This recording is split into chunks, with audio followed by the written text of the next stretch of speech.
الحمد لله رب العالمين وصلى اللهم وسلم وبارك على سيدنا محمد وعلى آله وأصحابه أجمعين. Chères sœurs, chers frères, salam alaikum wa rahmatullahi wa barakatuh. Aujourd'hui, j'ai choisi pour vous de vous entretenir sur l'importance de l'intériorité de l'homme dans la réception de la Sainte Écriture coranique et la manière de la traduire, de la décliner conformément aux desseins, aux finalités augustes d'Allah subhanahu wa ta'ala. Nous avons déjà vu ce verset coranique de la sourate Le Tonnerre, c'est lui qui a fait descendre sur toi l'eau, la pluie, ensuite les allées, les vallées, les rivières vont chacune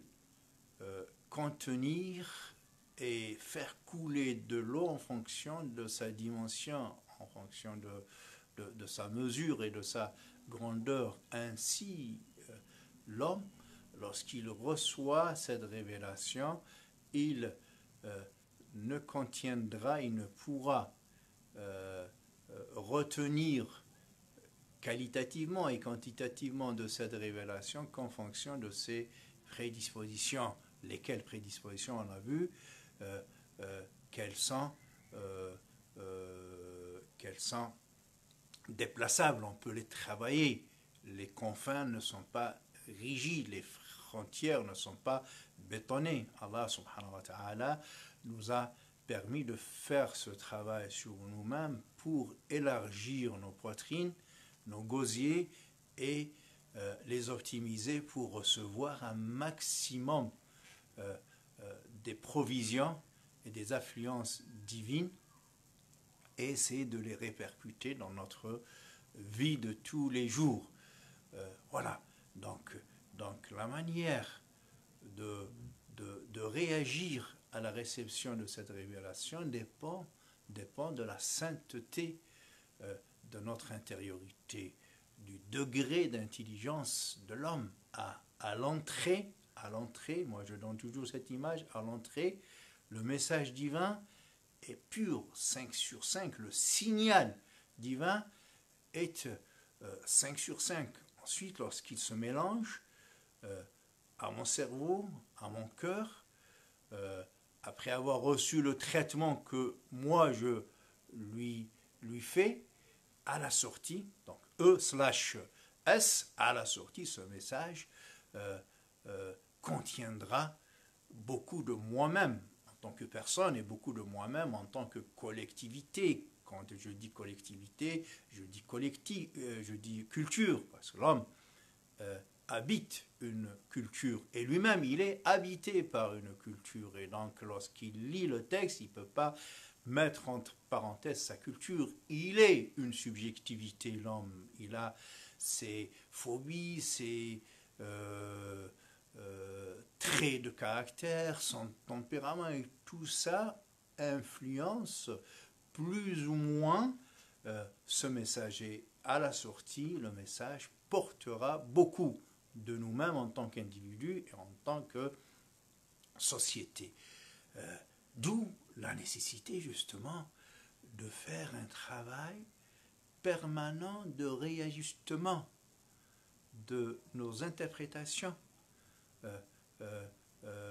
du texte coranique, parce qu'on sait qu'on est limité par notre condition humaine. Jamais on va répercuter à la sortie du texte les finalités voulues par Allah subhanahu wa ta'ala à 100%. Donc d'où le fait de faire ce travail individuellement, collectivement, et aussi il faut qu'il y ait une complémentarité générationnelle. Ce que ma génération échoue, la génération suivante est censée compléter, rectifier, réajuster l'interprétation du Saint-Coran pour le mettre au plus près des visées augustes, des finalités cardinales voulues par Allah subhanahu wa ta'ala. Imam Ibn al-Qayyim rahimahullah, il disait que la sharia, la loi islamique,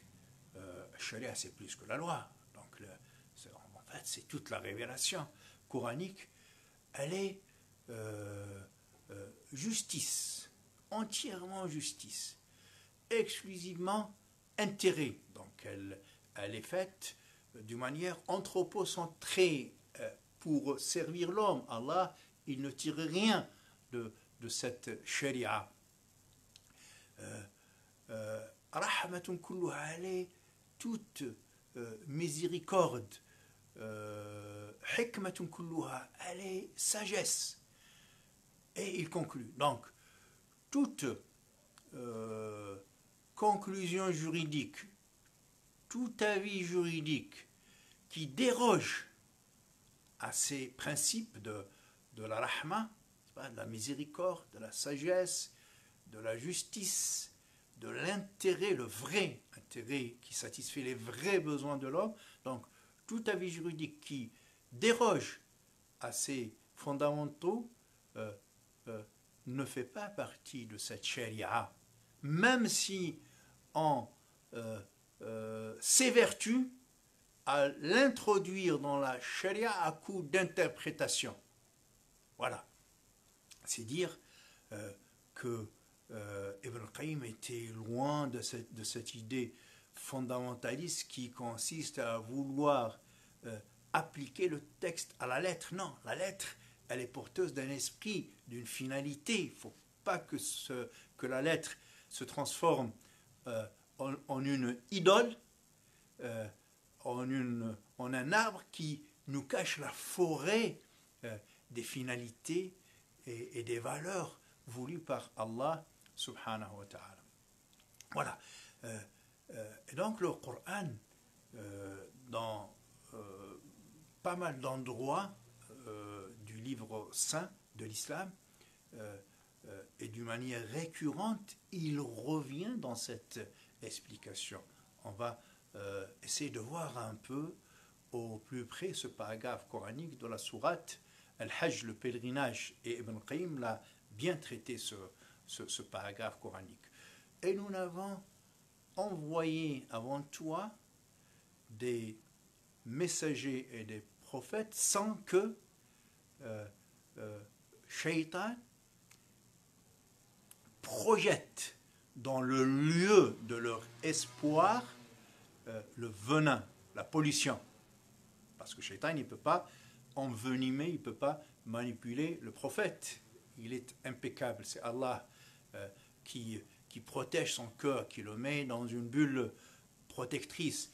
Shaitan non plus, il ne peut pas polluer le message. Le message d'Allah subhanahu wa ta'ala est lumière et douceur, et il a été immunisé contre toute tentative de falsification. C'est nous qui avons fait descendre le rappel, et c'est à nous qu'incombe la responsabilité de le protéger, de le verrouiller contre toute falsification, dit le Coran. Inna nahnu nazzalna dhikra wa inna lahu lahafidhun. Donc, Shaitan, il va être réduit à vouloir manipuler le récepteur que je suis, que tu es, qui est notre collectivité humaine, à l'adresse de laquelle est envoyé le message coranique. Donc, il va essayer de manipuler les cœurs, les intelligences des hommes pour que le message, à la sortie de l'homme, de son intelligence et de son intériorité, sorte biaisé, dénaturé, pollué. Voilà. Allah nous dit, subhanahu wa ta'ala, donc, et nous n'avons envoyé avant toi aux prophètes, de messagers ni de prophètes, sans que Shaitan ne vienne essayer d'intercepter leur message en polluant, en manipulant les cœurs des gens qui reçoivent ce message. Après, il nous dit, bien sûr, Allah, il intervient mais vers la fin, à travers ses amis, ses hommes, les vrais porteurs du message, pour abroger le stratagème, la machination diabolique, et instituer, instaurer à jamais la vérité venue d'Allah subhanahu wa ta'ala. Après, il nous dit les deux catégories de cœurs qui vont recevoir ce message. Première catégorie, il commence par la catégorie qui est dans la perversion pour laisser la belle note pour la fin. ليجعل ذلك فتنة للذين في قلوبهم مرض والقاسية قلوبهم, afin que ce message-là, intercepté dans les cœurs des gens, se transforme chez les cœurs malades, et les cœurs endurcis par le péché qui ont développé un mur, une chape de flanc, une chape de plan, c'est l'effet Ramadan, le flanc, la chape de plan qui vient étouffer leur cœur et les séparer d'Allah subhanahu wa ta'ala, pour que à la sortie on ait droit juste à une scission, à une et certes, ces injustes dont les cœurs sont malades, endurcis, combien même ils ont reçu le message d'Allah subhanahu wa ta'ala sorti, c'est la scission, c'est la subversion, la rébellion et l'éloignement d'Allah subhanahu wa ta'ala. Le même message reçu par des gens qui ont fait le travail sur eux-mêmes, sur leur intériorité, sur leurs intelligences. Eux-mêmes, ils ont fait l'objet d'une attaque virale, d'une attaque satanique virale pour les polluer, mais comme leur intériorité elle a été bien préparée, eh ben, le message en sort, il sort de leurs intelligences et de leur cœur intact, porteur des lumières, porteur de la science voulue par Allah subhanahu wa ta'ala, وَلِيَعْلَمَ الَّذِينَ أُوتُوا الْعِلْمَ أَنَّهُ الْحَقُّ مِنْ رَبِّكَ, et afin que ces gens-là, dont les poitrines sont porteuses de la vraie science, ils ne feront que multiplier d'amour d'Allah subhanahu wa ta'ala et de recueillement. Donc leur adhésion à la vérité va se consolider et l'état de recueillement de leur cœur ne fera que resplendir, combien même ils ont reçu cette attaque satanique. وَلِتُخْبِتَ وَلِيَعْلَمَ الَّذِينَ أُوتُوا الْعِلْمَ أَنَّهُ الْحَقُّ مِنْ رَبِّكَ فَيُؤْمِنُوا بِهِ فَتُخْبِتَ لَهُ قُلُوبُهُم. Donc, ainsi leurs cœurs vont être plus recueillis, plus dans l'humilité et dans la proximité d'Allah subhanahu wa ta'ala, et leur guidance ne fera que devenir plus évidente. وَإِنَّ اللَّهَ لَهَادِ الَّذِينَ آمَنُوا إِلَى صِرَاطٍ مُسْتَقِيمٍ. Et certes, Allah va conforter, va établir confortablement ces gens-là dans la rectitude, dans la droiture, dans le droit chemin. Allah, dans un autre endroit dans le Coran, mais dans beaucoup d'endroits, je cite quelques exemples juste pour étayer mon propos, dans la sourate Al-Imran, je pense, si je ne m'abuse, vers le verset 75, Allah subhanahu wa ta'ala nous parle justement de ces gens-là, des gens du livre. Et nous faisons partie des gens du livre, parce qu'à l'époque de la descente du Coran, il y avait les gens du livre, juifs, chrétiens, et les nouveaux affranchis des ténèbres, fraîchement accueillis par le prophète, donc la communauté des croyants. Donc on ne pouvait pas les qualifier de gens du livre. Mais là, après 14 siècles de messages, d'interprétation, d'essayer décliner cette révélation en pratique. Donc nous faisons désormais et depuis longtemps partie de ces gens du livre. Et c'est pour cela que tous les versets qui étaient à l'adresse des gens du livre doivent nous interpeller, tel que ce verset par exemple, dans la sourate Al-Hadid, ألم يأن للذين آمنوا أن تخشع قلوبهم لذكر الله وما نزل من الحق ولا يكونوا كالذين أوتوا الكتاب من قبل فقست قلوبهم وكثير منهم فاسقون. Le temps n'est-il pas venu pour ces gens-là, donc les compagnons qui recevaient la révélation avec le prophète, le temps n'est-il pas encore venu pour ces gens-là de s'émouvoir à l'écoute de la révélation, de se voir plus solides dans leur foi. Et ce verset, il faut dire qu'il a été révélé au prophète 4 années après le début de l'apostolat du prophète, alayhi salatu wassalam, c'est-à-dire ce qui a fait dire à un certain nombre d'éducateurs musulmans que 4 années de formation spirituelle est censée être suffisante pour s'instruire et se constituer un minimum de pureté, de sainteté et d'intériorité à même de bien recevoir le Coran.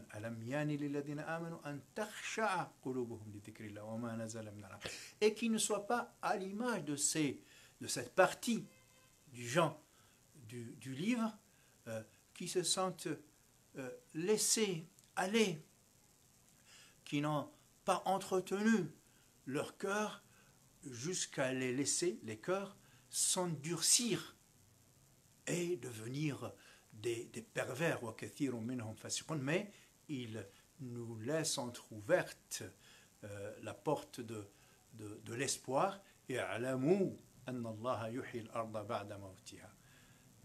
sachez même après l'endurcissement, après la maladie du cœur, il y a toujours matière à faire le travail sur soi, à revivifier sa foi, à refertiliser cette terre morte pour la ressusciter, lui donner vie. Voilà. Mais avant de terminer, je ne vais pas oublier le paragraphe que j'allais citer et qui nous informe justement sur l'influence d'une intériorité pervertie sur le rendu de la révélation, le rendu final de la révélation. وَإِنَّ مِنْهُمْ لَفَرِيقًا يَلْوُونَ أَلْسِنَتَهُمْ بِالْكِتَابِ لِتَحْسِبُوهُ مِنَ الْكِتَابِ وَمَا هُوَ مِنَ الْكِتَابِ ويقولون هو من عند الله وما هو من عند الله ويقولون على الله الكذب وهم يعلمون. N'as-tu pas vu ces gens-là, toujours une partie des gens du livre? Voilà, le Coran il dit fariqan, pour pas généraliser, on ne trouve jamais dans le Coran des généralisations à l'emporte-pièce, c'est toujours relativisé, bien ciblé, ça touche des catégories et pas l'ensemble d'une communauté. Donc, certes, une partie de ces gens du livre balbutient, bégayent avec leur langue des versets de leur révélation, afin que vous pensiez que ça vienne de Dieu, que ça vient du livre de Dieu, les tahsibuhu min al-kitab, alors qu'il n'en est point. Ça ne figure pas dans le livre, ça n'est pas conforme aux visées d'Allah subhanahu wa ta'ala. لِتَحْسِبُوهُ مِنَ الْكِتَابِ وَمَا هُوَ مِنَ الْكِتَابِ وَيَقُولُونَ هُوَ مِنْ عِنْدِ اللَّهِ. Et ils prétendent que ce qu'ils prêchent comme doctrine manipulatrice, ils prétendent que ça provient de Dieu. Et Allah de démentir leur allégation. Et ça ne vient nullement d'Allah subhanahu wa ta'ala. Et ils disent en connaissance de cause ils profèrent le mensonge en connaissance de cause, sans craindre Allah subhanahu wa ta'ala. C'est une catégorie dont l'intériorité n'a pas été purifiée, bien entretenue, et donc combien même elle a reçu le livre, elle l'a lu, à la sortie, il n'y a que mensonge, velléité d'endoctriner les gens, d'asseoir un pouvoir, les manipuler, loin des lumières d'Allah subhanahu wa ta'ala. أقول قولي هذا وأستغفر الله لي ولكم فاستغفروه تجدوه غفورا رحيما ويا فوز المستغفرين. السلام عليكم ورحمة الله وبركاته.